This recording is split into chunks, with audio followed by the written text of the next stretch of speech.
hora antes da reunião das aulas começarem, estava rápido, né? Mas está todo mundo utilizando, né? Todos os cursos e todo mundo na faculdade toda. Então, vocês vão dando um tempinho aí, mas hoje ainda, mais tardar assim que terminar a aula, a gente fica até mais tarde um pouquinho, aí eu coloco para vocês. Beleza, gente? Olha, deixa eu compartilhar aqui a tela com vocês. Deixa eu compartilhar aqui com vocês rapidinho.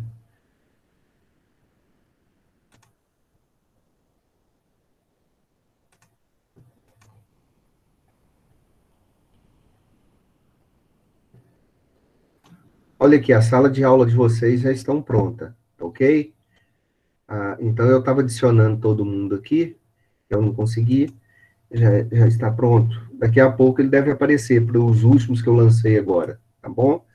Mais tarde um pouquinho, vai aparecer. Talvez não apareça agora, não. Gente, então no tópico 1, a gente dividiu lá, porque as aulas estão lá no tópico 1, 2, 3, 4 e 5. Então, nós vamos dar 5 aulas, porque os temas estão relacionados, que são os temas relacionados. Então, nós estamos trabalhando o conceito, nós trabalhamos os direitos políticos, nós trabalhamos ah, alguns princípios do direito eleitoral. Hoje nós vamos falar sobre alistamento eleitoral e etc. Então, eles estão agrupados. Então, a aula 1, 2, 3, 4, 5 vai estar no tópico 1, tá? Então, os slides que a gente utilizou já está disponibilizado para vocês, tá? O slide de hoje já está lá, tá? Está aqui, ó, no dia 8/9, está o slide e o resumo daquilo que nós vimos nas nossas aulas, na aula 1, 2 e 3, tá? Então, fiz um resumozinho e estou colocando aqui para vocês. Eu coloquei também uma apostila e coloquei um livro, todos dois em PDF. Só que ele rodou o sistema há pouco instante e travou. Estava lento. Alguns de vocês estavam até perguntando aí no Meet. Não se preocupem não, tá? Daqui a pouco eu posto a apostila e posto também o livro, tá bom? Então, tá aqui as aulas nossas, está o link das nossas aulas, que está lá no canal do YouTube, então aqui no dia 25.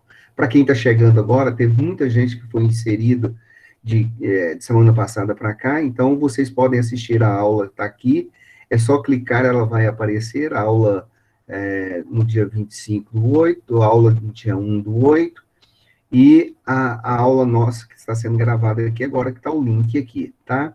E aí, daqui a pouco, a gente, o Meet, na hora que a gente finaliza, o Meet disponibiliza, então, a gravação e eu coloco aqui para vocês, tá? Outra coisa, vão se habituando aí, vão se habituando a olhar sempre o link da aula, igual tá aqui, tá? Muitos de vocês entraram aqui no link da aula, é só clicar no link da aula, ele já aparece, inclusive na sua própria página. Às vezes a gente vai trabalhar aqui na página aqui, então clicando aqui já não precisa entrar no Moodle Fama, como o Cristiano estava falando. Se você entrar direto no Moodle e vir na sua sala de aula, no link da aula, já fica o sistema aberto, ok? E aí a gente vai trabalhando, né? Estou permitindo as pessoas. Ok. Uhum. Essas pessoas aqui eu vou colocando, tá bom? São 4, 5. Então tá joia.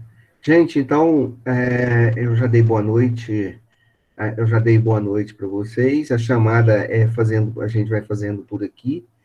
E aí, Jaqueline, eu gosto. Sim, tá ligada minha câmera. Tá ligada, a tela tá compartilhada. Pronto. Agora a tela não está compartilhada, correto? Por favor, dê uma olhadinha. Pode escrever aqui. A câmera tá ligada. Isso. A câmera tá ligada, né? Todos estão me vendo, né? Então, beleza. Daqui a pouco eu vou compartilhando com vocês até. Aham, isso aí. Joia, joia, tá bom. Tá bom. Tá bom. Então a gente vai conversando aqui, então. Já eu vou mostrar um slide para vocês, tá bom? E o que nós estávamos falando? Semana passada nós estávamos falando. ah, não tem nenhuma tela compartilhada, né? Não, né? Isso. Só tava do Gabriel, beleza, tá joia. Gabriel, eu não sei qual Gabriel, acho que é o primeiro, Gabriel Neves. Estava compartilhando sua tela para todos nós. Você clicou aí sem querer, mas foi no início. Acho que não está mais, não. Ok, então vamos, né, gente, trabalhar. É, semana passada, é, ah, semana passada nós falamos com vocês, né? Nós paramos sobre os princípios, é, os princípios eleitorais, né? Nós trabalhamos os conceitos, trabalhamos as fontes do direito eleitoral e já falamos um pouquinho a respeito dos princípios do direito eleitoral, né? Já falamos um pouquinho desses princípios eleitorais e vamos fazer uma retomada aqui da discussão que nós tratamos com vocês na semana passada, e aí depois já a gente entra nos slides com vocês. Enquanto isso, eu vou permitindo o pessoal ir entrando, ok? Tá joia. Gente, os princípios, né? Os princípios, ah, os princípios são aqueles que estão aquilo que está na base. Princípio, nós temos a ideia de origem, de fonte, daquilo que está dando suporte, que embasam, que dão um suporte material é, para para um conceito especificamente, né? Então, nós discutimos aí alguns princípios na aula passada. Então, gente, os princípios, nós falamos com vocês, eles podem ser indicados ali como as normas que condicionam as aplicações da própria das regras eleitorais e da criação das diversas outras normas jurídicas eleitorais, né? Então, os princípios eleitorais, ele possuem um conteúdo genérico e muito abstrato, que é diferente das regras, né? As regras, ela, as regras, é, as regras eleitorais, as regras jurídicas de uma maneira geral, elas não possuem um grau de abstração. Na aula passada nós trabalhamos isso com vocês. As regras têm algumas características, né? Dentre essas características, se fundamentam nos próprios princípios, possuem um baixo índice, um baixo grau de abstração, daquilo que a gente chama de indeterminabilidade, e tem uma aplicação direta e imediata, ao contrário dos princípios, né? Os princípios, eles são muito abstratos, tá? Possuem um grau de indeterminabilidade e depende muito de interpretação. Os princípios, eles possuem enorme relevância, como falamos com vocês, pois são fontes também do próprio direito eleitoral. Então, daí nós estarmos discutindo com vocês alguns, desde a aula de semana passada, né, com vocês. E como nós íamos falando com vocês, princípios são importantes porque eles são um alicerce, ele é a base, ele é a estrutura de um sistema, seja ele social, seja ele político, seja ele jurídico e seja ele, aqui no nosso caso, eleitoral. Então, esses princípios eleitoral, eles estão expressos, na maioria das vezes, na própria Constituição Federal. E ali, ali ele está expresso de diversas formas, como, por exemplo, nas normas estruturais, na correspondência entre a própria vontade do povo e a formação das diversas políticas governamentais. Semana passada e semana retrasada, nós falamos de alguns desses princípios que estão relacionados com o direito eleitoral. Um desses princípios foi o princípio da democracia, o princípio democrático. Então, o princípio da democracia, ele está relacionado com os direitos políticos. Os direitos políticos é o direito que nós temos de escolher e de sair e de ser candidato também dentro de um processo eleitoral para ser um representante do povo e para escolher os nossos representantes. Então, o princípio da democracia, ele é baseado na soberania popular. O princípio da democracia, ele é um fundamento essencial do direito eleitoral, ele é o fundamento essencial do Estado brasileiro, tá? E ele é o fundamento também da política, como nós estudamos, como vocês estudaram com o professor Teberge lá no primeiro período em ciência política, né? Então, a democracia é um instituto criado pelos gregos no terceiro, quarto século, e é um legado que vem passando de séculos a séculos e tem fundamentado todos os estados modernos na atualidade, principalmente depois do século XVIII, após a Revolução Francesa, né?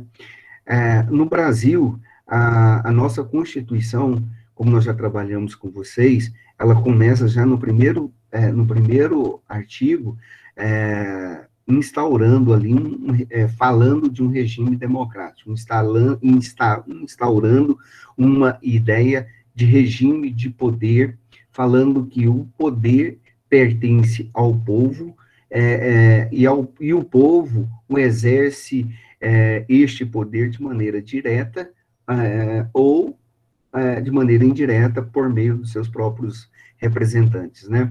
Então, a democracia é um princípio que deve ser construído, é um princípio que não está pronto, que não está acabado, mas ele precisa ser lapidado, ele precisa ser desenvolvido diariamente. Então, as constituições, quanto mais sólidas são, quanto mais democráticas, quanto mais os estados democráticos de direitos, eles são mais perenes, mais fortes, quanto mais for, assim, eles terão muito mais tradição democraticamente. Então, a ideia básica é que a população, que a sociedade, que os estados, eles procurem o tempo todo aprimorar-se em nível democrático, né, para consolidar e efetivar o princípio amplo da democracia. E esse princípio da democracia, ele protege a liberdade e protege a igualdade no que diz respeito às manifestações das ideias, e que é tão importante para a consolidação dos direitos políticos que trabalhamos com vocês na aula passada, né? Dessa maneira, tá, gente, qualquer conduta, tá, até mesmo um simples comentário nefasto, negativo, sobre a democracia, ou qualquer outro tipo de conduta que venha diminuir ou afetar a liberdade do princípio democrático, ou o próprio princípio da igualdade democrática, tem que ser combatida. Vocês que são estudantes de direito, são vistos dentro da sociedade como guardiões deste princípio da democracia, porque estudam isso, conhecem sobre isso, e, acima de tudo, as leis dentro do Estado democrático de direito são construídas em cima dos princípios de liberdade e igualdade. Então, já desde antemão, vocês precisam criar, consolidar esta ideia de que a de que o princípio da democracia é muito importante e é ele que organiza, é ele que é a estrutura básica de uma sociedade democrática, né? Bom, existem muitos instrumentos, né? Muitos instrumentos criados de forma convencional pela sociedade, pelo próprio Estado, para evitar o abuso do poder e qualquer coisa que possa viciar, qualquer coisa que possa macular a manifestação da vontade do povo. A soberania popular. Dentre alguns desses mecanismos, alguns desses instrumentos, alguns desses instrumentos estão presentes aqui no direito eleitoral que conversamos com vocês desde a aula passada.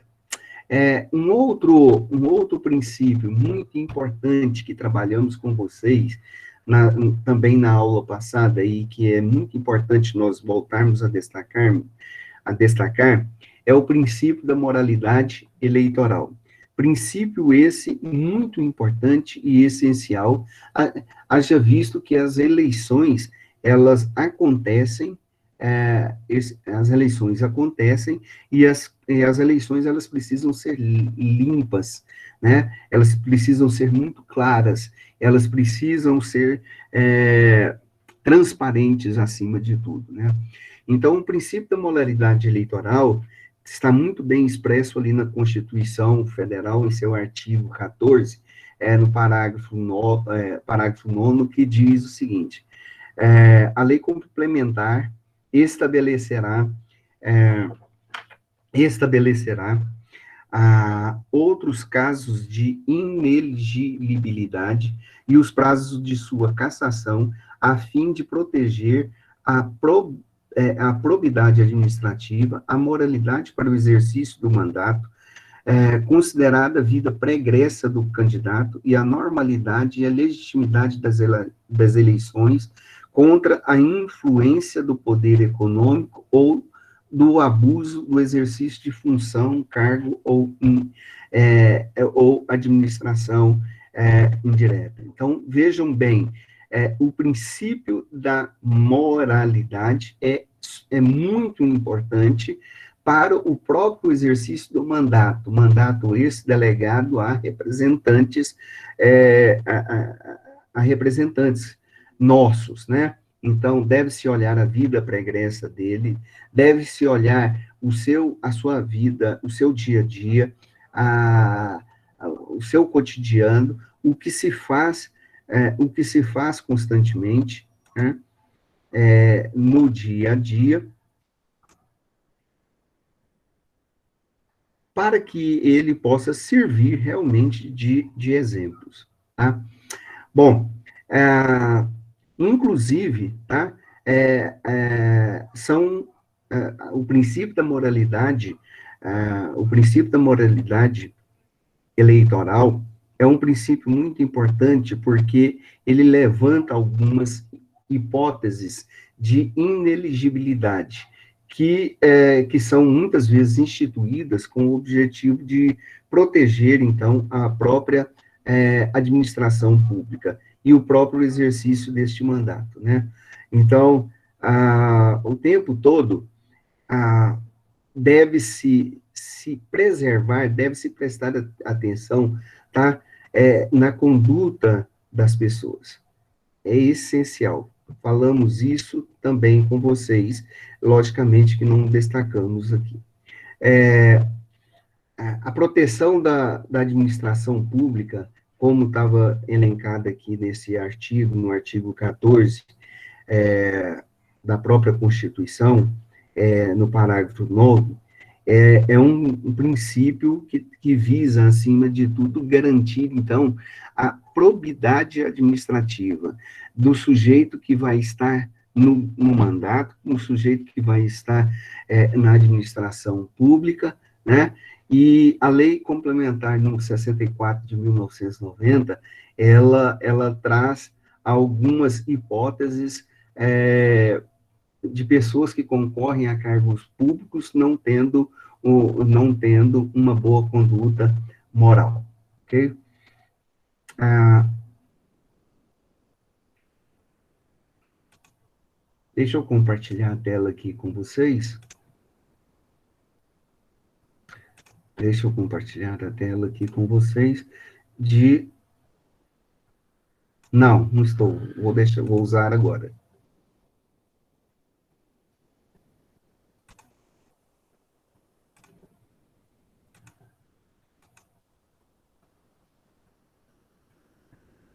Ok. Esse é o slide que a gente estava utilizando na aula passada.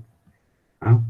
Então, nós falamos de alguns desses princípios e dos quais nós vamos aqui retomar essa discussão aqui com vocês, né?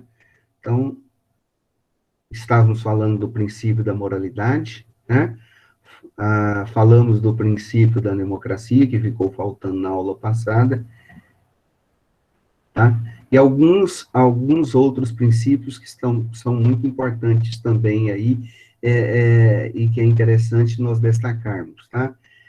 O princípio aí da isonomia, princípio conhecido como princípio da igualdade, um princípio esse que irradia-se na toda discussão pelo ordenamento jurídico, atingindo inclusive o próprio direito eleitoral. E no artigo 5º da Constituição, falamos com vocês, né? No artigo 5º da Constituição, a afirmação de que todos são iguais perante, que todos são iguais. Gente, às vezes eu tenho que sair. Todos são iguais perante a lei. Ora, esse princípio do direito eleitoral é muito importante porque ele é um princípio que visa garantir nas eleições um princípio de igualdade nas suas disputas eleitorais, tá? Dar as mesmas condições básicas e necessárias para que todas as pessoas possam ter uma condição mais justa, tá? Para evitar com que haja exploração, principalmente daquelas pessoas que têm o poder político na mão e aquelas pessoas que também têm um poder econômico muito alto. Essas pessoas que detêm o poder político e as pessoas que têm o poder econômico na mão são pessoas que têm muito mais vantagens dentro de um processo eleitoral. Então, muitas vezes, este princípio da isonomia, ele é aplicado com este objetivo de manter as eleições de maneira mais justa. Princípio da transparência do pleito, é o princípio que busca a transparência máxima durante o processo eleitoral. Primeiro período, vocês estudarem ciência política, com o Teberge, com o professor Teberge,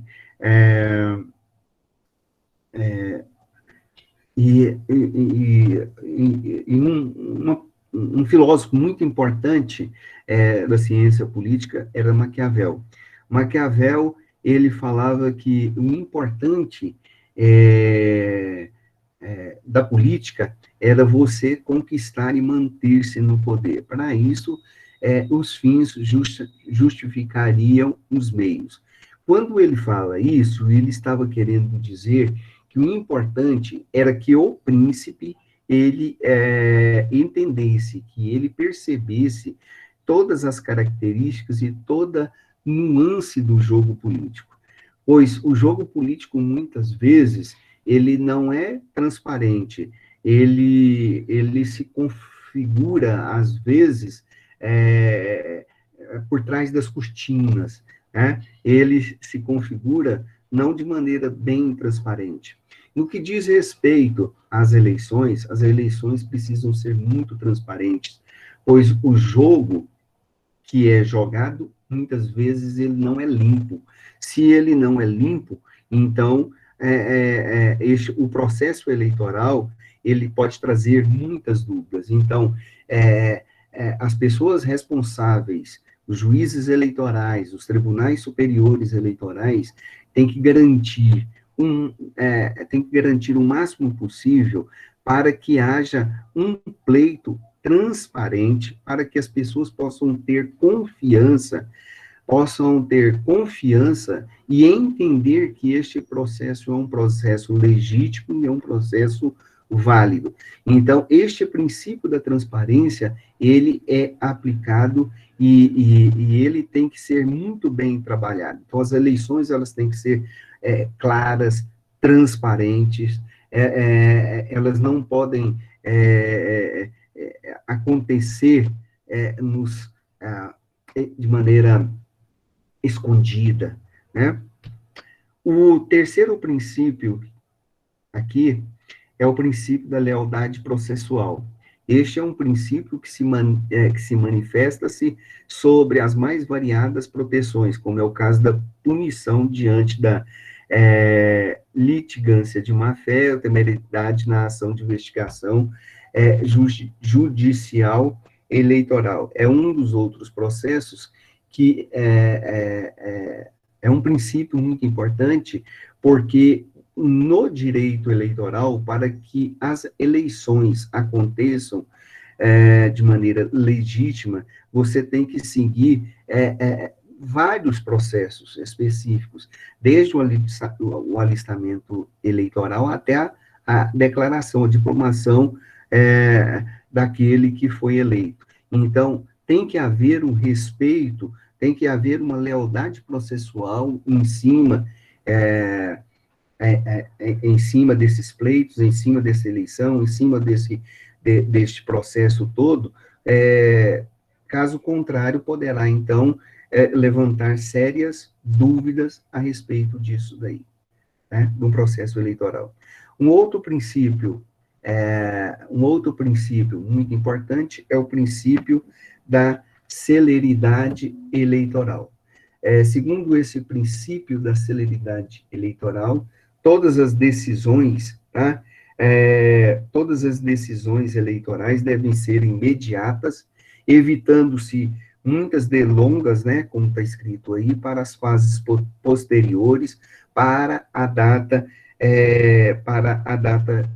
de diplomação e etc. Né? Então, as eleições acontecem com um prazo muito pequeno, um mês e meio, 45 dias, mais ou menos, a pessoa que foi eleita, então, ela tem que ser empossada o mais rápido possível para já ser o representante, para desempenhar o seu papel como representante do povo de uma maneira geral. Então, o objetivo deste princípio aí eleitoral, tá, é o princípio de garantir a imediatice, tá? Aí está escrito, a finalidade é evitar o prolongamento das decisões eleitorais, a fim de que as pessoas possam, o mais rápido possível, ser diplomado, com a finalidade de desempenhar aí o seu papel. Uma coisa muito interessante, que no material que a gente está deixando para vocês aí, para depois vocês darem uma olhada, é um dispositivo da lei, o dispositivo da lei 9.504 de 1997, que disciplina que o prazo de 1 ano entre a propositura da ação e o resultado final do julgamento para as ações que possam resultar na perda de um mandato eletivo. Ou seja, a partir do momento em que haja alguma dubiedade a respeito da diplomação daquele candidato que alcançou o pleito, deve-se fazer, então, deve-se correr um processo e deve fazer o julgamento dentro de um prazo de, no máximo, 1 ano, tá? No artigo 97, tá? Do inciso 78 do artigo 5º, diz que considera-se que considera-se a duração do razoável processo que possa resultar em perda de mandato eletivo o período máximo de 1 ano, contado a partir da apresentação da Justiça Eleitoral. Parágrafo 1º fala que a duração do processo de que se trata o caput abrange a tramitação de todas as instâncias da Justiça Eleitoral. Vencido o prazo de que se trata o caput, ser aplicado no disposto do artigo 97, sem prejuízo de representação ao Conselho Nacional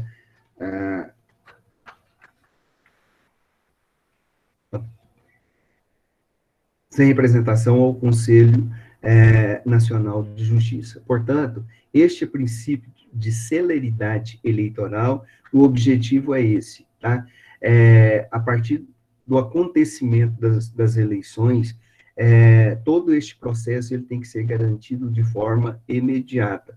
Nós devemos lembrar que todas as pessoas que concorrem a um pleito político, ele concorre a esse pleito político e eles são eleitos, eles são escolhidos para serem os representantes durante um determinado período específico, tá? Esse período, então, ele é relativamente curto, é um período de 4 anos, tá? Então, se ele fica o tempo todo dependendo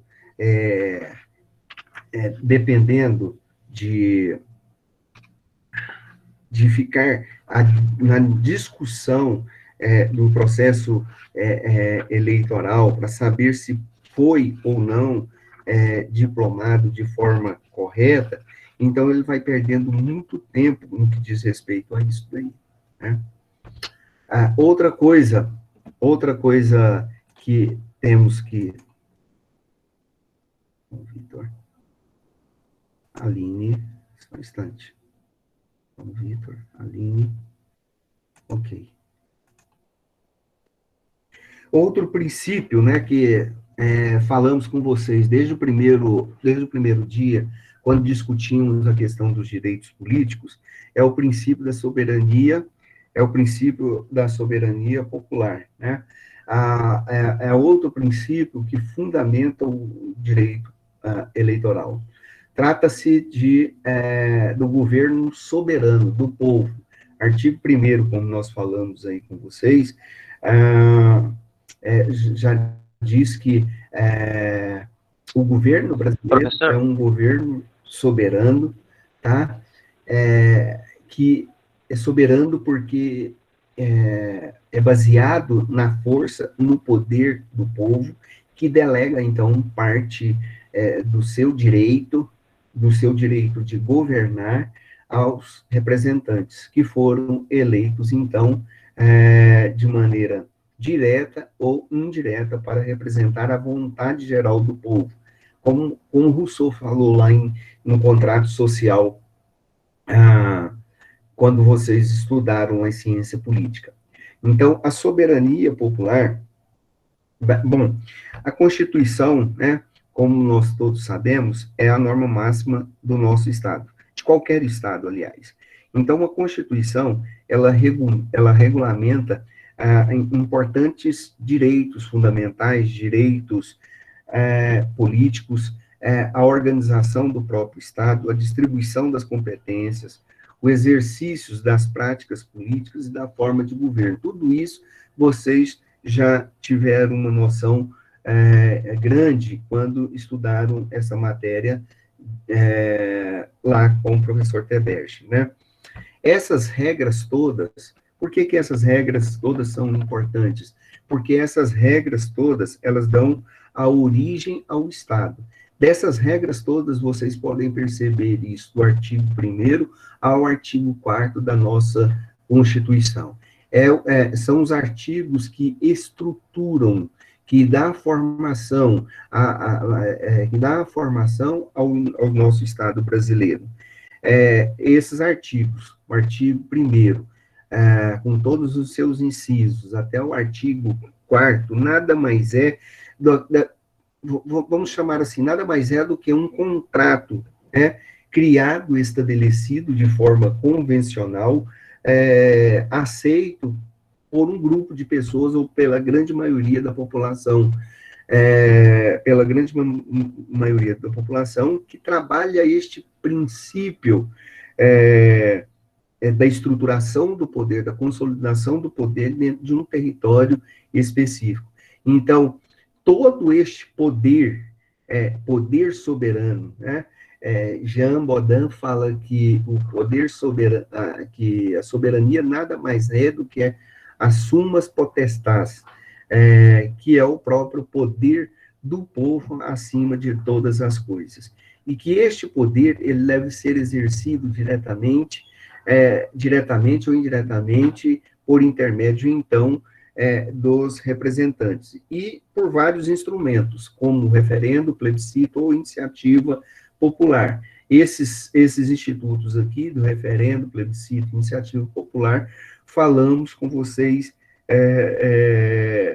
quando tratamos sobre os direitos políticos, né? Bom, mas continuando, para a criação, para a constituição do Estado brasileiro, então foi necessário que o povo convencionasse, estabelecesse um contrato dentro de um território, este território soberano, onde fizesse valer as prerrogativas estabelecidas dentro deste contrato. Este contrato, ele foi estabelecido de acordo com a própria vontade do povo, tá? Sem qualquer, isso baseado no próprio princípio da democracia, sem qualquer intervenção ou interferência externa ou de qualquer outro grupo político, tá? Então, quando vocês estudaram um conceito de Estado,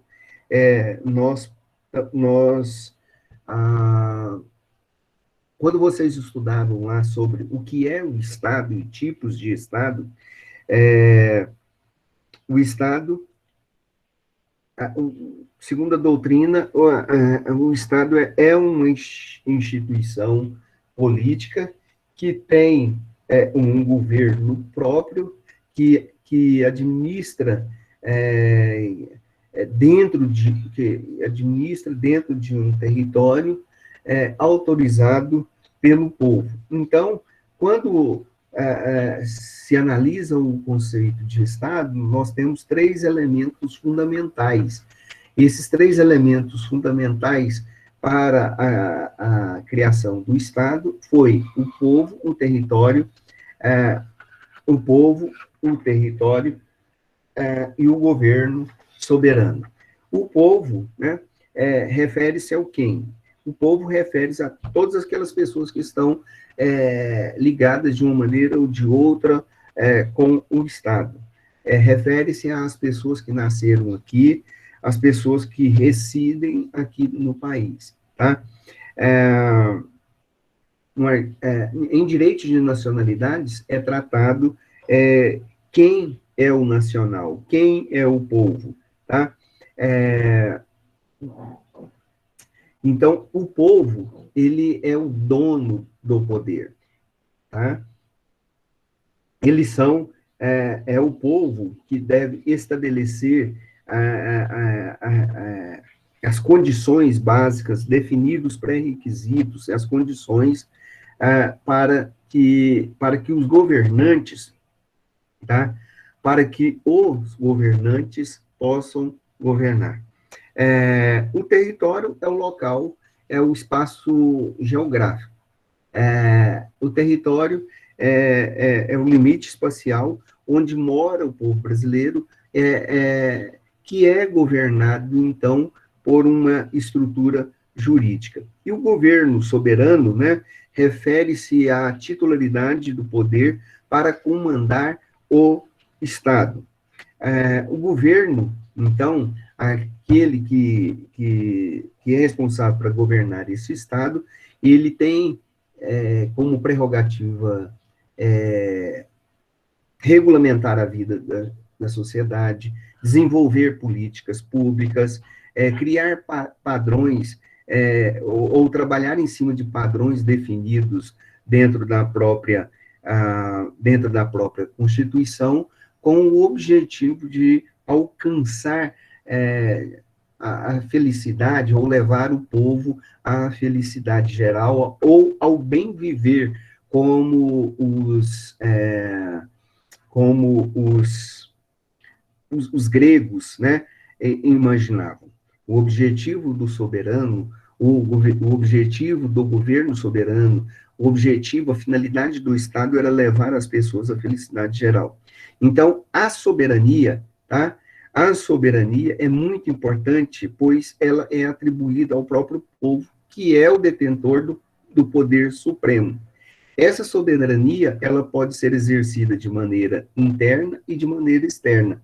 Internamente, a soberania, ela refere-se ao poder conferido ao Estado sobre qualquer outro poder autônomo dentro da sociedade, tá?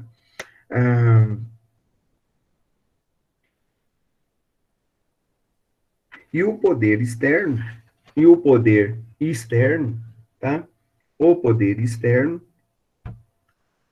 é a capacidade que o governo tem de representar um país, no caso o Estado brasileiro, diante de outras nações, ok? Então, esse princípio é muito importante, ele é basilar, pois o princípio da própria democracia, ele refere-se ao próprio princípio do governo do povo, né? No artigo 1º da nossa Constituição, parágrafo 1º, afirma o seguinte: todo o poder emana do povo, que exerce por meio de representantes eleitos ou diretamente, nos termos da Constituição. Então, algumas coisas dá para nós percebermos neste parágrafo do artigo 1º da nossa Constituição. A primeira questão: o poder é do povo. Essa é a primeira ponto importante a destacarmos. O poder é do povo. Segundo ponto: o poder será exercido diretamente pelo povo ou indiretamente por intermédio de representantes eleitos, tá?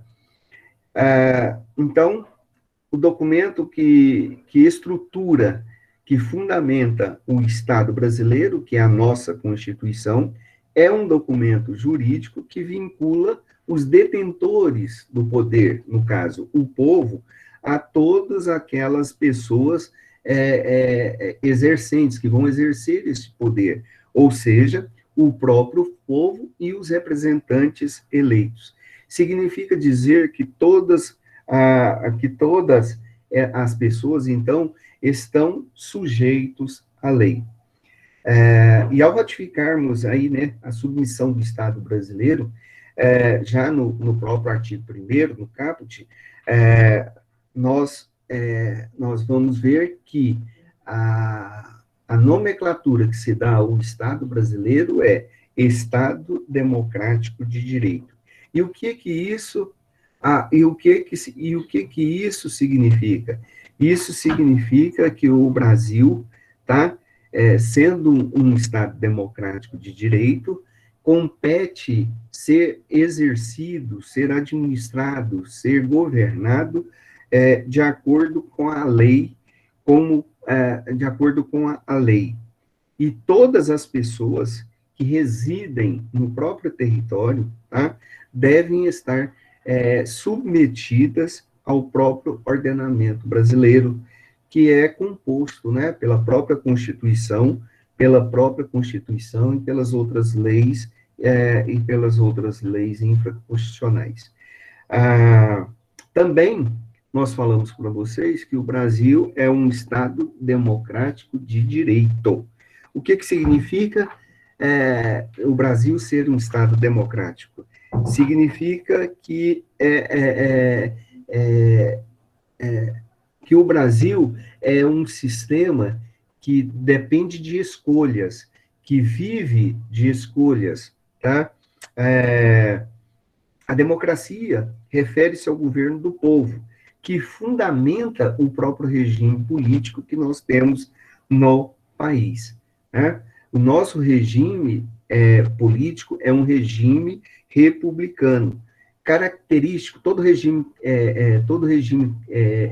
republicano, ele é um regime caracterizado por uma sociedade livre, com ampla liberdade de escolha, de pensamento, de ideologia, de pluralidade partidária e assim por diante. Desta maneira, então, as pessoas têm um direito, então, de participar ativamente das decisões políticas, né? E essas decisões políticas, tá? Elas acontecem por meio do sufrágio universal, por meio das eleições. E também já falamos com vocês que esse sufrágio aqui no Brasil, o sufrágio aqui no Brasil é um sufrágio universal, caracterizado pelo voto direto e pelo voto secreto. Tá? Isso é um ponto importante que nós devemos destacar. Bom, outra coisa importante a nós observarmos aqui é sobre a questão da divisão do poder político. Essa divisão do poder político, ela envolve o poder, a separação dos poderes, né? Vocês também devem ter estudado lá com Montesquieu, a teoria da separação dos poderes. Montesquieu, retomando também os estudos sobre os gregos antigos, especialmente Aristóteles, ele propôs uma divisão do poder político em poder executivo, em poderes legislativo e poder judiciário, né? Não quer dizer que nenhum desses três poderes são superiores ou melhores uns do que outros, mas que tem competência diferente, que tem competências específicas aqui. No caso, o poder executivo, ele é um poder executivo, ele é um poder. No caso, eu já coloquei, a Lindy já entrou, né? Eu acho que eu já coloquei ela aí, já.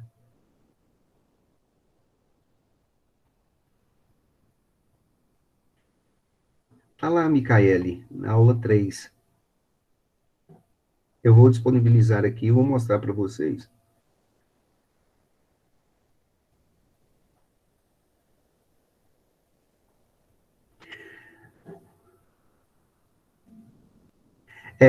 E aí o Altemar está falando aqui para a gente, né? Nós só temos o poder na hora do voto, né? Pois depois de eleito, transferível esse poder para um representante e o faz o que entende na hora do trabalho para o povo estabelecer esse problema. Então, isso aí é um problema realmente sério, né, Altemar? Quando nós começamos a discutir com vocês os direitos políticos, falamos para vocês que nós devemos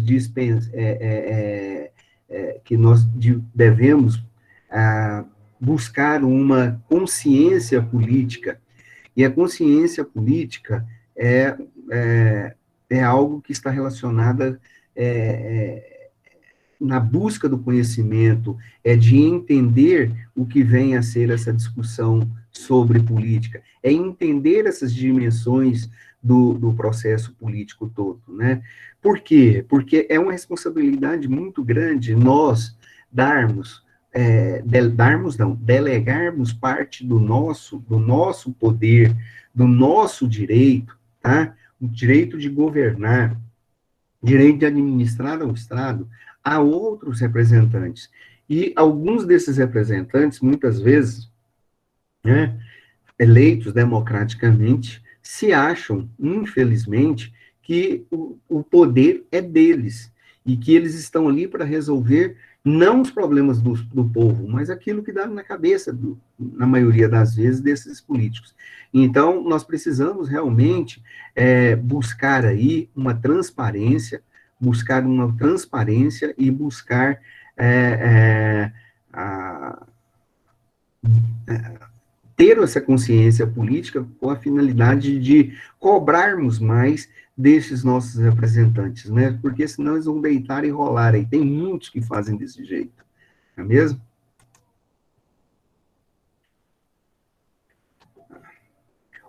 Quanto ao slide, daqui a pouco eu confiro lá, mas eu acho que ele já está disponível para vocês. Tá? Então, ao discutirmos aqui essa questão, aqui da divisão do poder político, poder executivo, legislativo, né? A grande preocupação era no que diz respeito a competências. E essas competências, né?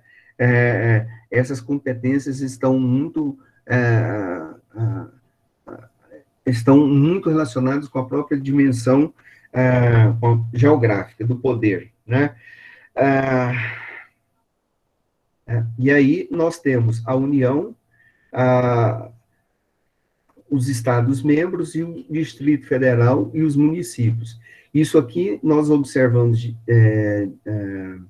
podemos observar quando analisamos o tipo de Estado, os tipos de Estado, vocês estudaram.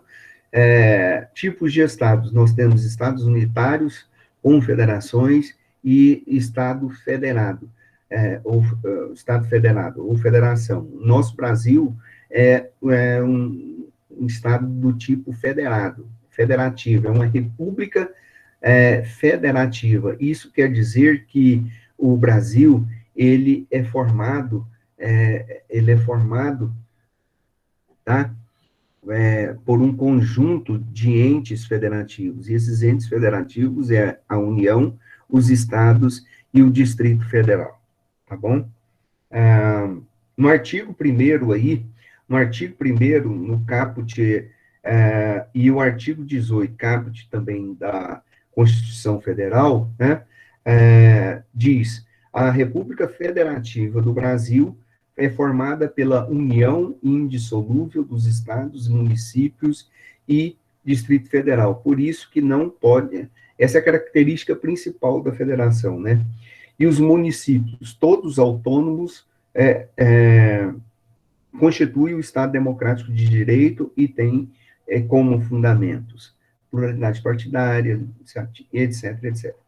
No artigo 18, fala que a organização política administrativa da República Federativa do Brasil compreende a União, os Estados e o Distrito Federal, todos eles autônomos nos termos da própria Constituição, tá? O que significa isso, gente? Em regra, os países, então, considerados republicanos e democráticos, eles possuem uma divisão funcional do próprio poder político. E como nós já falamos, isso não quer dizer necessariamente que há uma divisão geográfica do poder político. O que nós queremos dizer com isso? Só retomando um pouquinho lá, quando vocês estavam estudando em ciência política. Os estados unitários, né?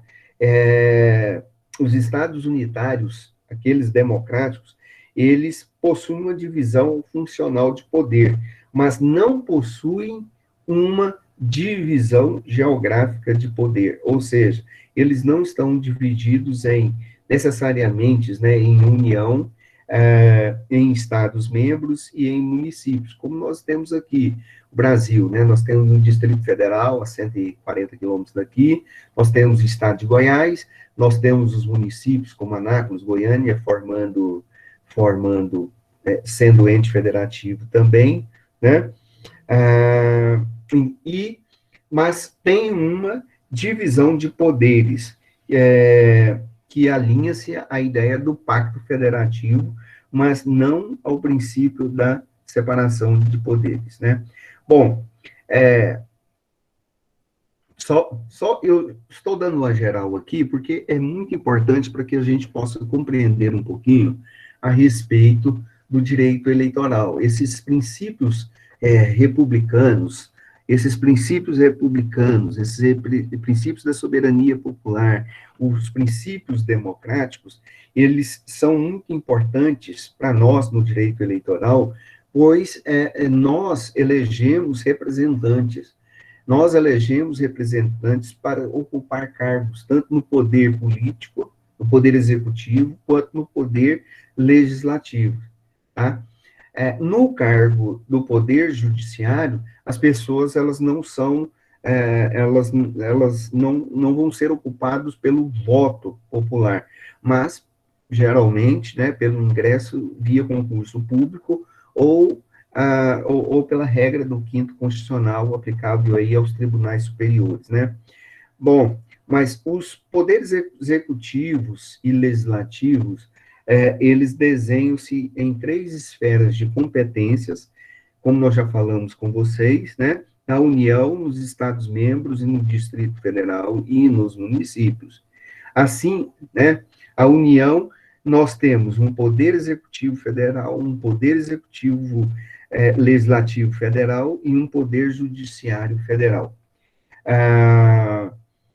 O poder executivo, quem é que exerce o poder executivo federal? É o presidente e o vice-presidente da República, tá, gente? É aí, por isso que nós estamos dando essa ênfase para vocês. Quem exerce o poder executivo federal é o presidente e o vice-presidente da República. Quem exerce o poder legislativo é o próprio Congresso Nacional. O Congresso Nacional, ele é bicameral aqui no Brasil, e ali nós temos os nossos deputados federais, tá? E nós temos os senadores, o Senado Federal. E o Poder Judiciário, como nós já falamos com vocês, nós temos a Justiça Federal, a Justiça do Trabalho, a Justiça Militar e a Justiça Eleitoral, tá? A Justiça Eleitoral.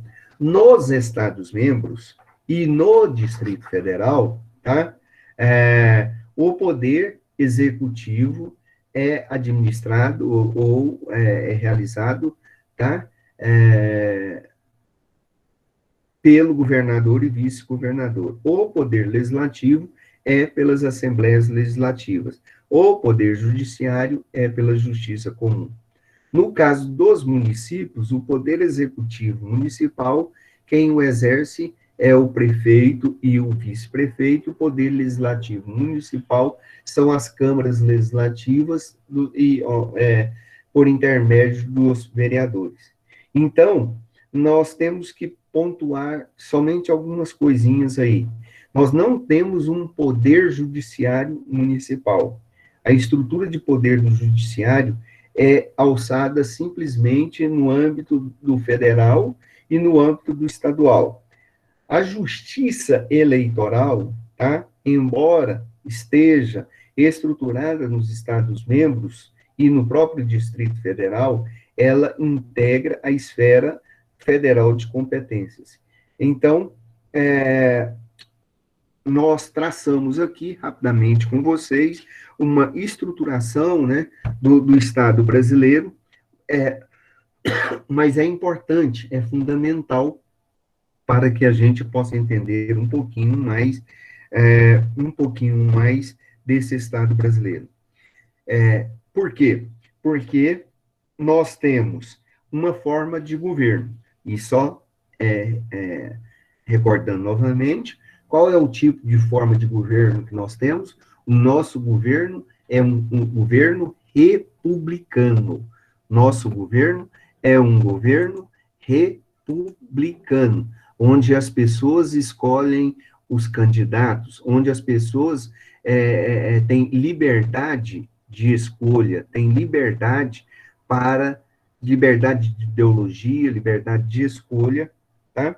Então, esse é o ponto principal do princípio republicano e que é baseado no princípio democrático. A forma de Estado do Brasil é a federação. Significa que a característica principal é que esses Estados-membros que a União e os Estados-membros, eles não podem se separar-se, eles não podem dividir-se. Os representantes que serão eleitos de forma democraticamente, na investidura do poder, não poderão, de espécie nenhuma, propor, tá? Propor uma divisão desse Estado. Isso é cláusula pétrea da nossa Constituição, tá? Não pode, de espécie nenhuma, tá? Não pode, de espécie nenhuma, é, propor essa ruptura. Oxalá que outras vezes isso já aconteceu, né? Isso já aconteceu em outros momentos da história brasileira. Terceiro, né? O sistema de governo nosso é um sistema de governo presidencialista. Significa que aquele que nos governa a nível federal é um presidente da República, e o presidente da República, ele tem prerrogativa de chefe de governo, ou seja, a competência de governar é interna, e tem competência de chefe de Estado. Ele pode representar politicamente o Estado fora do país, né? E regime de governo. O regime de governo é o regime, então, democrático. Nosso regime é um regime democrático, baseado na própria democracia como um todo. Ok? Deixa eu ver o que nós podemos falar aqui, acrescentar mais. Como o sistema de governo nosso é presidencialista, tá? E o que eu acabei de dizer, a característica principal é que o governante, ele é chefe de governo e chefe de Estado. Isso significa dizer que, como chefe de governo, tá? O presidente é o representante do país no âmbito da política, da economia interna. Representa os cidadãos, representa o país nas relações entre os cidadãos e os demais entes federativos. Como chefe de Estado, o presidente da República representa o país nas relações externas, internacionalmente, né, com outros, em relação a outros países. Então, a preponderância do poder aqui, tá, é do poder executivo. E o poder legislativo, ele não participa diretamente, então, da forma, não participa diretamente do governo, ok?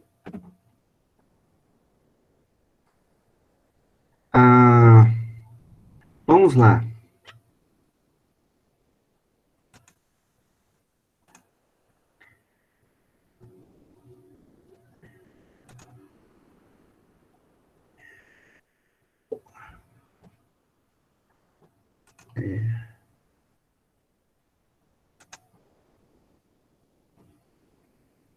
Só um instante, título.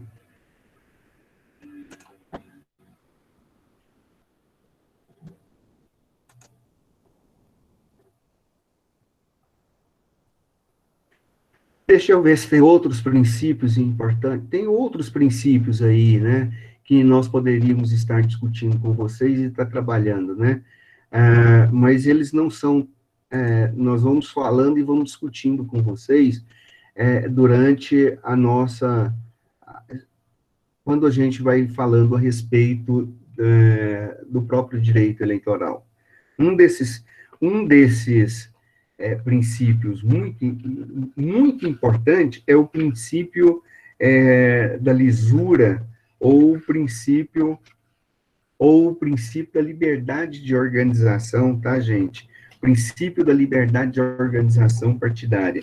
É um princípio muito importante, tá? Na medida em que os países,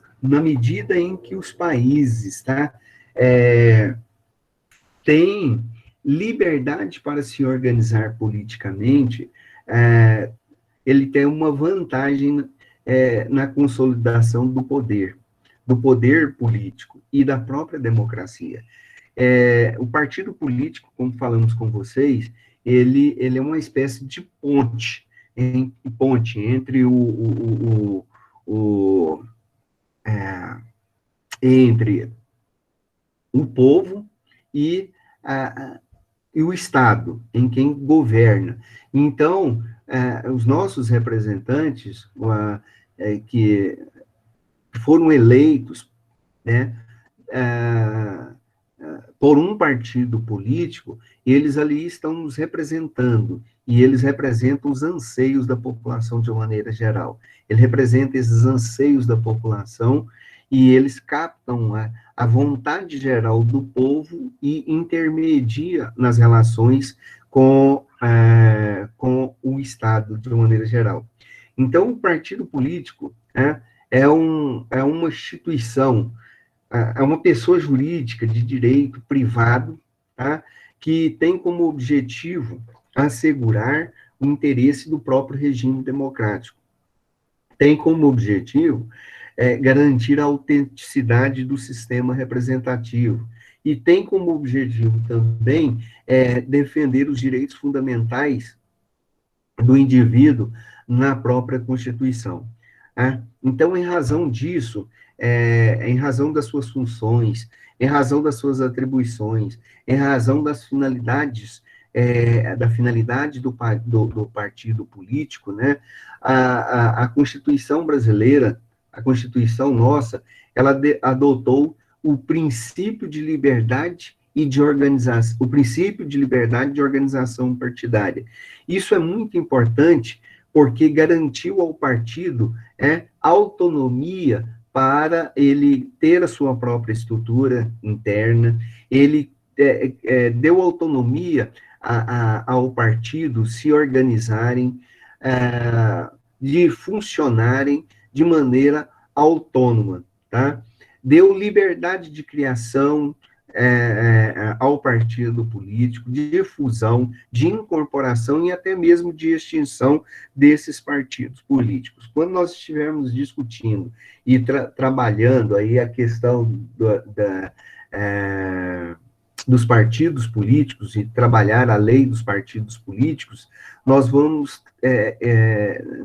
ter um tempo específico para discutir com vocês sobre os partidos políticos. Mas o fato os partidos políticos, eles são essenciais para garantir a soberania popular, tá? Eles são muito importantes. Olha, a história, inclusive o nosso Estado brasileiro, nós temos muitos exemplos aí de governantes, né, que suprimiram uma soberania nacional, a soberania popular, que acabaram, inclusive, com a ideia do regime democrático, instaurando regimes totalitários, ditatoriais aqui no Brasil. O princípio do pluripartidarismo, que também é um princípio básico, um princípio estruturante do Estado brasileiro, já houve época aqui no Brasil que ele foi suprimido. Hoje nós temos aí uma infinidade de partidos, mais de 30 partidos existentes no Brasil, mas houve época em que nós tínhamos somente 2 partidos políticos, né? Arena, MDB, foram exemplos no passado recente disso daí. E nesses períodos foram caracterizados pela ausência dos direitos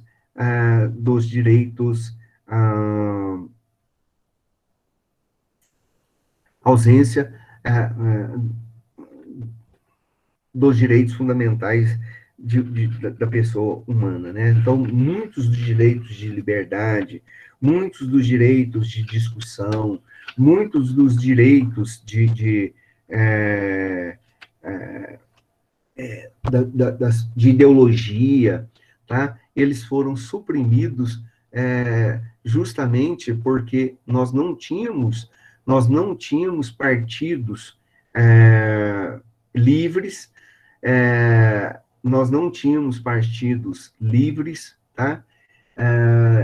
Que nos representasse de maneira legítima e ativa aqui, né?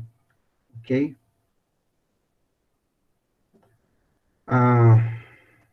Vamos lá. Nós falamos com vocês, né?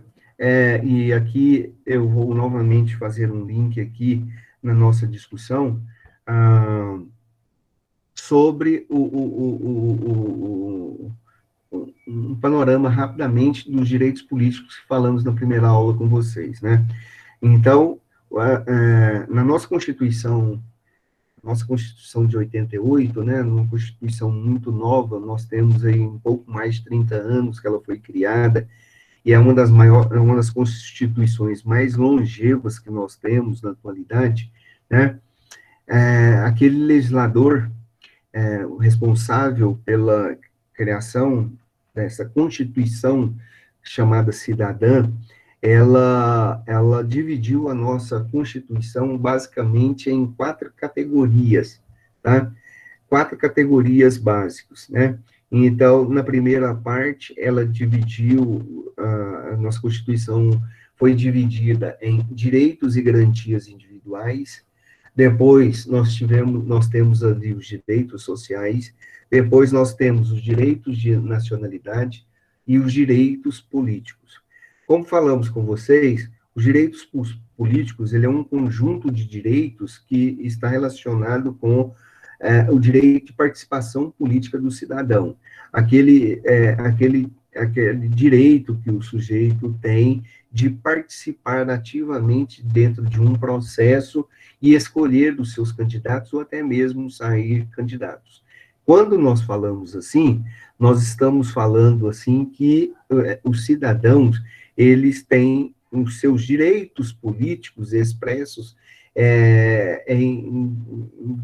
de duas formas. Esses direitos políticos, eles podem ser ativos e esses direitos políticos, eles podem ser passivos, né? Os direitos políticos ativos esses direitos que nós estamos tratando já com vocês no direito eleitoral e em ciência política. O direito do voto, o plebiscito, o referendo, a iniciativa popular, o ajuizamento de ações populares, né? Então, esses são chamados direitos ativos, que se materializam no dia a dia, tá? E nós temos aí os direitos políticos passivos. Esses direitos políticos passivos, né, eles estão relacionados com a capacidade, com o direito do sujeito sair candidato por um determinado, partido político. De direito político de forma passiva, nós estamos querendo dizer que o sujeito, ele tem a capacidade, tá? Ele tem a capacidade de sair candidato, ele tem a capacidade de se tornar uma pessoa elegível, ele tem o direito de sair e de ser eleito.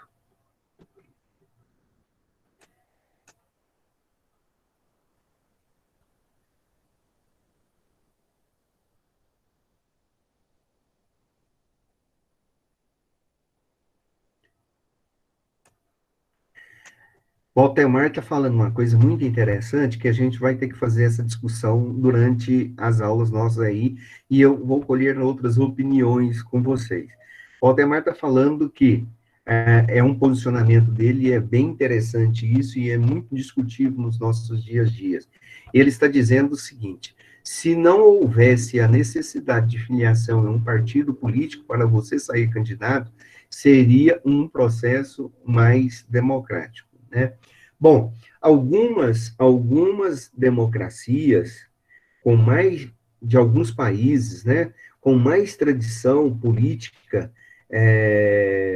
e com mais tradição democrática, um sujeito, uma pessoa, não precisa necessariamente de estar num partido político. É o caso dos Estados Unidos. Então, nos Estados Unidos, nós temos um país democrático, é um país que tem dois partidos políticos, né? Mas, no entanto, aceita candidaturas avulsas, candidaturas independentes, né? Então, essa aí é uma questão muito interessante para ser debatida, é uma questão boa para a gente fazer um debate interessante sobre isso aí, para discutirmos o princípio da democracia. Bom, existem os prós e os contras, né? Maior participação das pessoas dentro do processo, independentemente de não estarem filiadas a um partido. Isto, num certo sentido, é importante, porque quando tem nada não, Flávia, é, quando ah, você faz parte de um partido político, necessariamente você está fazendo parte de uma ideologia. Você está ali, você faz parte de uma determinada ideologia, seja de esquerda, seja de centro, ou seja de direita, tá? Você faz parte daquilo ali. Tem algumas metodologias, algumas maneiras de desenvolverem as políticas públicas. Cada partido tem o seu, tem uma bandeira, né? Vamos pensar, Partido dos Trabalhadores, eles dão, o Partido do Trabalhador dá mais ênfase ao aspecto social. Partidos cristãos, né, partidos socialista cristão, dão mais ênfase das questões religiosas. Pois bem, essa é uma questão então, complicada, pois muitas vezes você tem outra forma de pensar, você não está bitolada a ideia de A, B, ou mesmo uma ideia divergente da do centro, ou da maneira como se governar ou de administrar um Estado. Então, esta é uma questão um pouco então, é bem discutível, né? Eu concordo com vocês. No entanto, numa democracia muito nova ainda, com pouca tradição democrática, como é o caso do Brasil, que só tem 30 e poucos anos, né? 30 e poucos anos de democracia, principalmente em relação a países europeus, como, por exemplo, a Inglaterra, que já tem uma tradição de voto lá de mais de 150, mais de 200 anos. Na verdade, eles estão votando desde o século XVI. É o mesmo caso dos Estados Unidos também, que desde a Constituição, desde a independência dos Estados Unidos, eles já vêm votando, eles estão aí votando para presidente. Então, a tradição é muito grande. O que é diferente aqui do Brasil? Nós já passamos aqui por três regimes totalitários, ditatoriais aqui no Brasil. Então, nós não temos uma tradição muito forte, né? Se não temos essa tradição muito forte, eu acredito que, dentro do contexto brasileiro, essa ideia do partido político é essencial, é fundamental aqui no Brasil, tá bom? É uma discussão que a gente vai deixando aí no prelo para a gente ir discutindo quando estivermos falando dos partidos políticos, né? Mas é bem discutível, né? Não, Renata, não haverá, não. Já o Meet está acabando, aí a gente termina, tá? Outra coisa interessante. A Cristiane está falando, não haveria fundo de campanha. Bom, antes as campanhas eram feitas de forma independente, né? Eram feitas de forma independente. Então, quem tinha o poder aquisitivo, Cristiane, quem tinha o dinheiro, quem tinha o poder econômico, então ele saía e fazia sua própria campanha. Então, quem é que se beneficiava nessas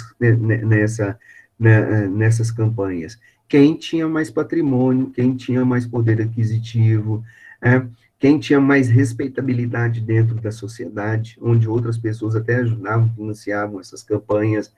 Então, então antes era assim. E o fundo partidário, ele veio justamente aí para financiar os partidos políticos das campanhas.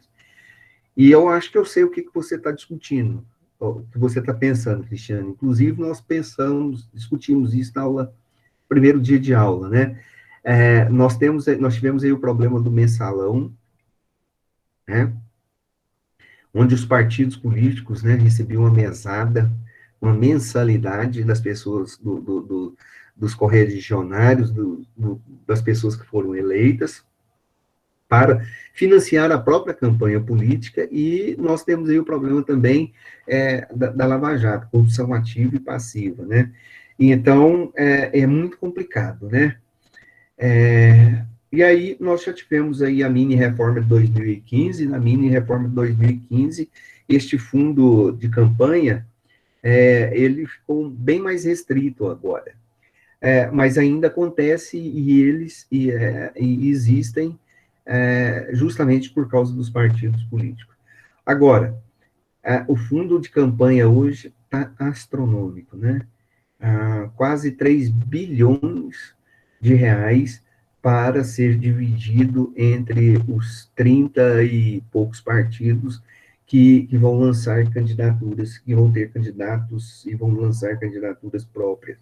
Então, 3 bilhões é um dinheiro que tem dado muito pano para manga e tem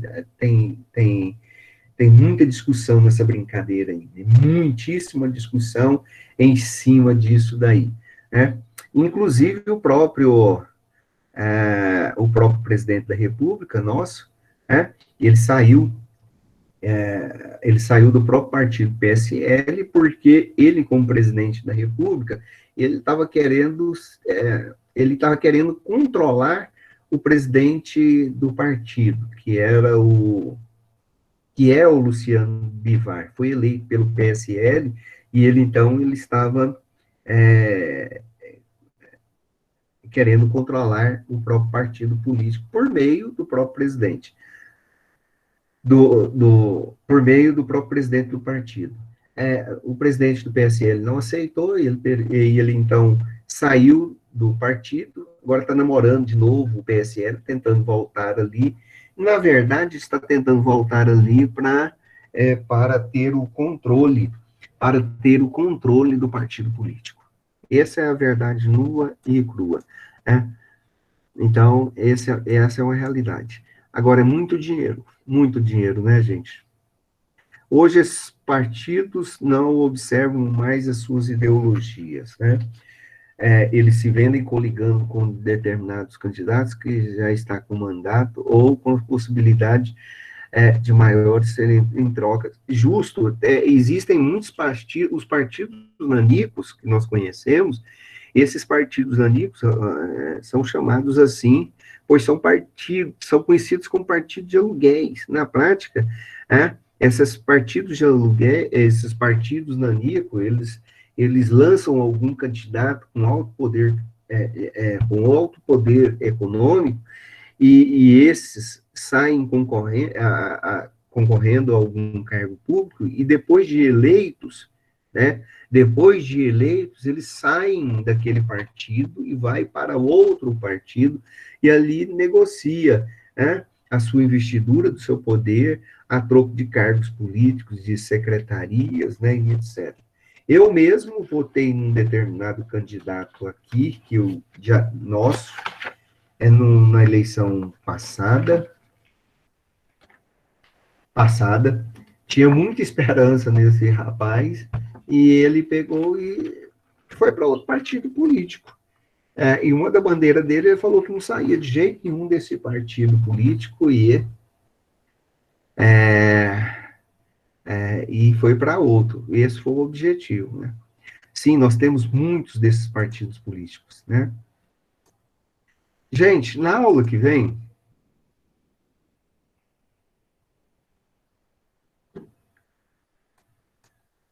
Na aula que vem, nós estaremos discutindo aí com vocês, né, a forma, é, é, os direitos políticos ativos, né, das pessoas, tá? Nós estaremos aqui discutindo as operações eleitorais, como eles acontecem, quais os pré-requisitos, quais as formas específicas destes processos eleitorais, né? Então, nós vamos estar discutindo aí, na aula passada, na aula que vem, as operações eleitorais, né? Como é que eles se apresentam de maneira ativa dentro do nosso sistema eleitoral, né? Então, só para ir adiantando, essas operações eleitorais, elas são movimentos, né? São operações movimentais chamadas do processo do cadastro eleitoral para a inserção de novos eleitores, com o objetivo de assegurar o exercício dos direitos políticos dos nossos eleitores. Então, nós vamos discutir aqui a questão do alistamento eleitoral com vocês, né? Os requisitos básicos constitucionais para o alistamento. Aliás, no esse slide que está aí, que eu estava mostrando para vocês, eles já falam a respeito disso daí, tá? Já falam a respeito disso aí, a gente vai retomar com vocês, né? Só para ir adiantando, né? Sobre o alistamento eleitoral, tá? Uma pessoa que vai sair candidato, uma pessoa que quer ter os seus próprios direitos políticos garantidos, a primeira coisa que ele tem que fazer é se alistar eleitoralmente. Então, quando ele se alista eleitoralmente, é a maneira dele garantir o seu exercício dos seus direitos políticos, né? Então, o que seria esse alistamento eleitoral? Nada mais é do que a própria inscrição na Justiça Eleitoral. Ele vai se inscrever na Justiça Eleitoral e vai ganhar a sua condição de eleitor ali, né? Ele passará a usufruir da condição específica de cidadão, de acordo com o nosso ordenamento jurídico, né? Ele passa a ter aquilo que a gente chama de capacidade eleitoral ativa, tá? Capacidade eleitoral ativa, né? Então, o alistamento eleitoral do indivíduo faz com que ele se torne um cidadão. Cidadão significa aquela pessoa que tem direitos e deveres no ordenamento jurídico, que tem direitos e deveres no seu aspecto político e no seu aspecto social. E aí, quando ele se alista, tá? Quando ele se alista, ele tem uma capacidade eleitoral ativa. O que significa? Significa que ele está habilitado para o seu direito de votar. E aí, ele ganha uma condição de elegibilidade, de acordo com o artigo 14, parágrafo 3º, inciso também 3º, né?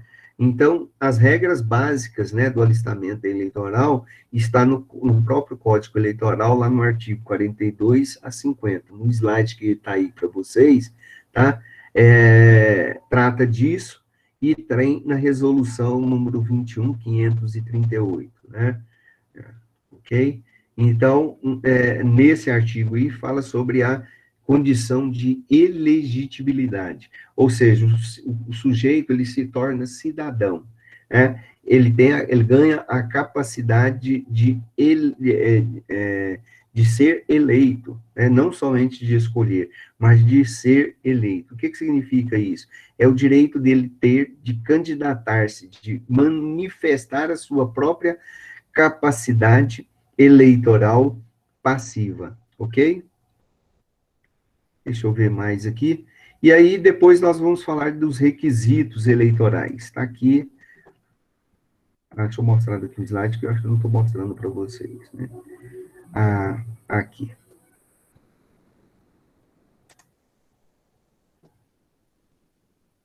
Opa.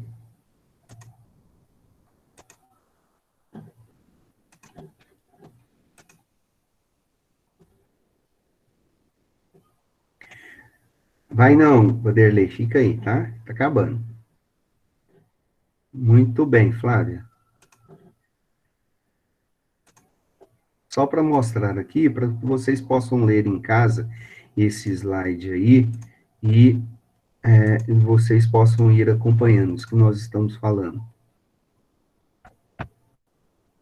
Então, o alistamento, né?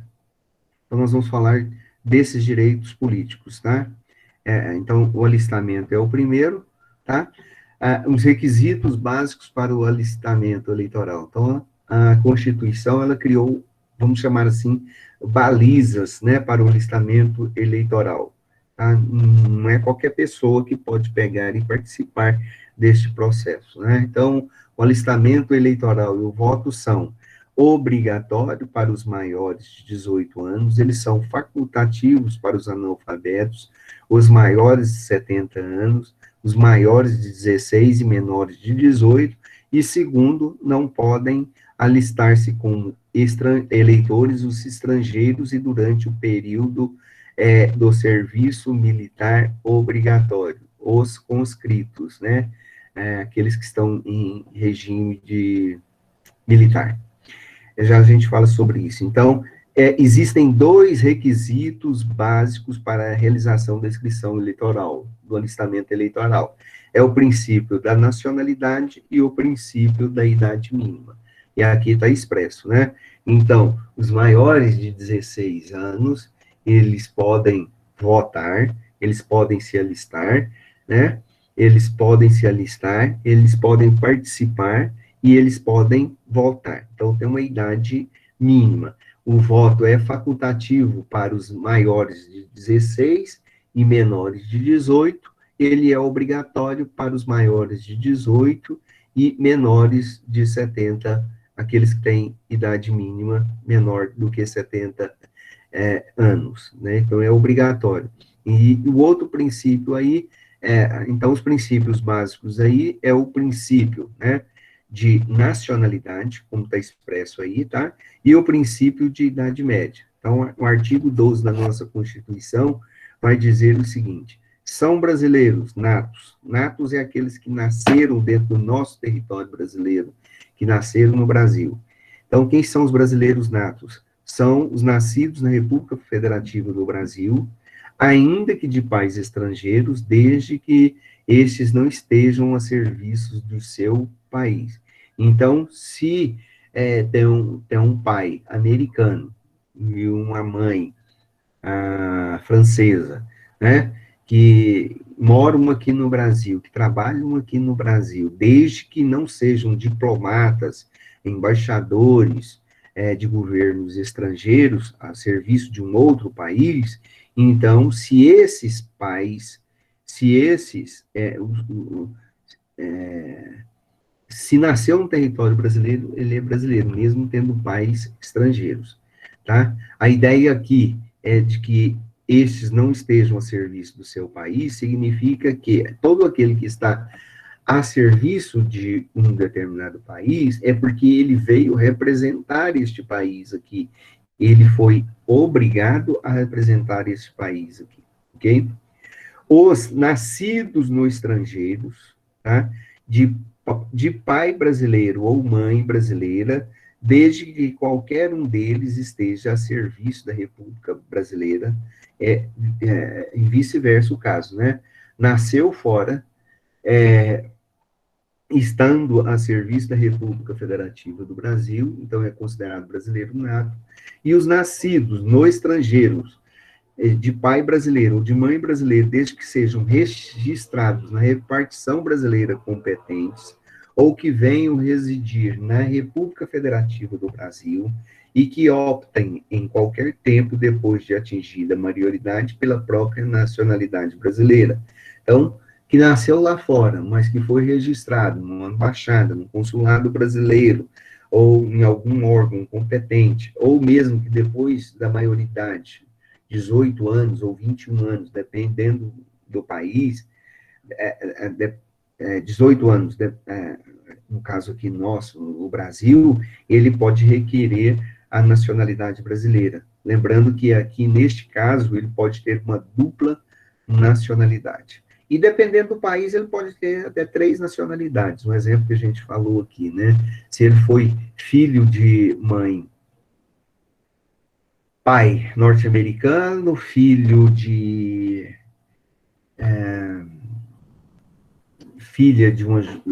um judeu, de uma judia, e nascido em outro país. Então, registrado, desculpa,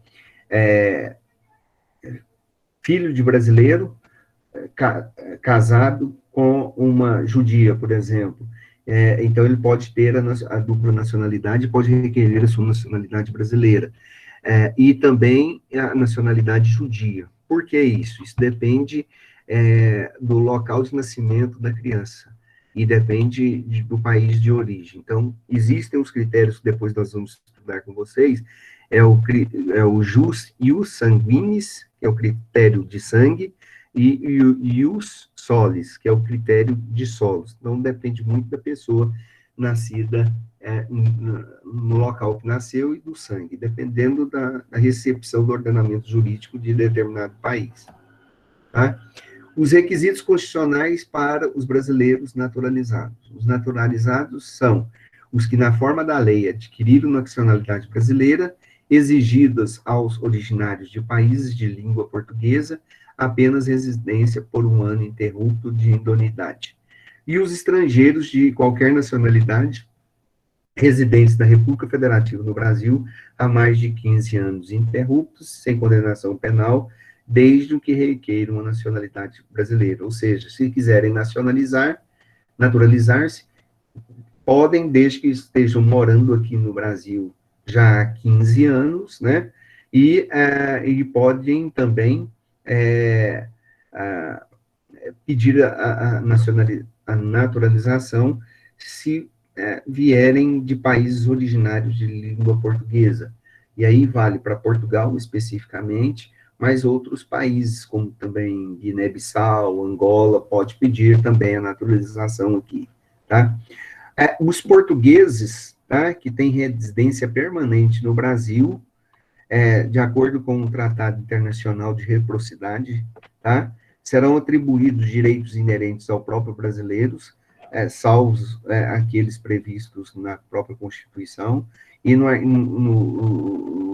inciso 2 fala que a lei não poderá estabelecer distinção entre brasileiros e naturalizados, salvo nos casos previstos na Constituição, no artigo 14. A soberania será exercida pelo sufrágio original e pelo voto direto e secreto, com valor igual para todos, e nos termos mediante a lei. Não pode se alistar como eleitores os estrangeiros e, durante o período de serviço militar obrigatório, os conscritos, né? Já pensou o estrangeiro se alistar aqui no Brasil? De repente, nós iríamos vender o nosso país aqui, né? Então, nós vamos trabalhar isso com vocês na próxima aula aí, semana que vem, ok? Este material, o material da aula 1, 2 e 3, já está lá no liceu para vocês, tá? E o solis e o sanguíneos, critério de sangue e critério de solo, de nascimento. Tá compartilhando a tela aí, Daniela? É vício, tá? Desculpa, Daniela.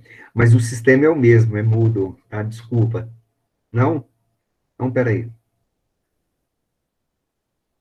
Não, tá assim. Olha aqui, só para é, só para a gente conversar aqui. Esse aqui é o Moodle de vocês. Desculpa o vício, tá? Aí vocês clicam em editar, editar configurações, e aqui está o slide, tá? Aqui está o slide, acho que foi a Micaela e a própria, Micaele e a própria, foi você também, Daniela, que perguntou sobre o slide? Então, ele está aqui dentro, tá? Então, tem os conceitos e os princípios, que é o resumo da aula passada, tá bom? E o conceitos e o slide que nós estamos utilizando, tá bom? E aí, Cristiane, eu vou deixar o plano de ensino. Realmente, o plano de ensino, ok. Aí, o plano de ensino, Cristiane, depois eu vou deixar aí. O que que acontece? A gente mostra ele no primeiro dia de aula, a gente fala sobre a ementa dele no primeiro dia de aula, e depois a gente traz para ele ficar definitivo, postado para vocês. E aí eu já coloco ele aqui também para vocês, tá bom? Gente, alguma pergunta, alguma dúvida? Eu vou pegar aqui o nome de vocês, tem 4 ou 5 pessoas aqui que não tinha dado tempo, né, da gente inserir, né, e eu vou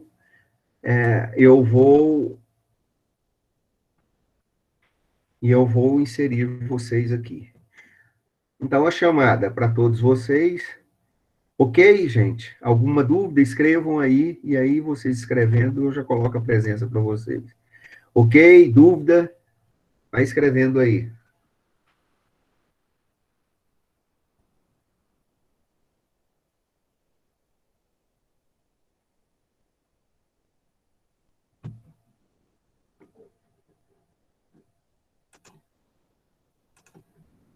Tá faltando gente. Professor, o nome que você está pegando é o nome que não tem na lista de chamada? O que você não conseguiu, Daniela, configurar? Eu não entendi.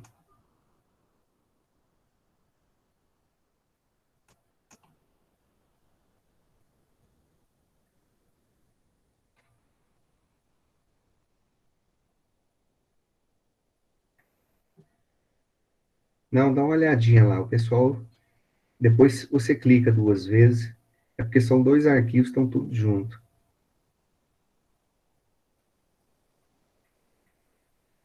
Tawane é para colocar na plataforma? O que que significa isso, Flávia? Eu não entendi também.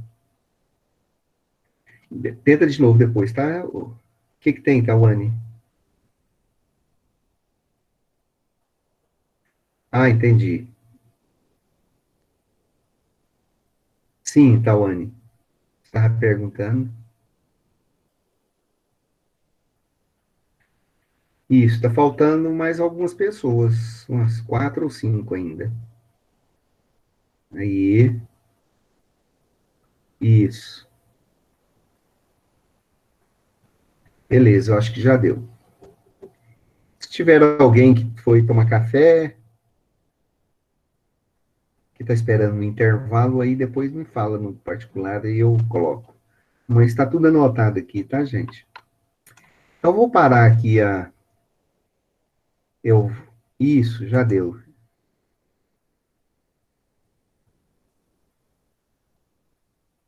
Passa seu nome completo, Vanderlei Pires, tá?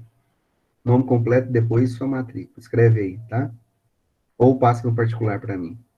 Tá bom aqui. Eu coloco, tá bom? Então tá, gente. Eu agradeço vocês e até semana que vem, tá? Estou parando aqui.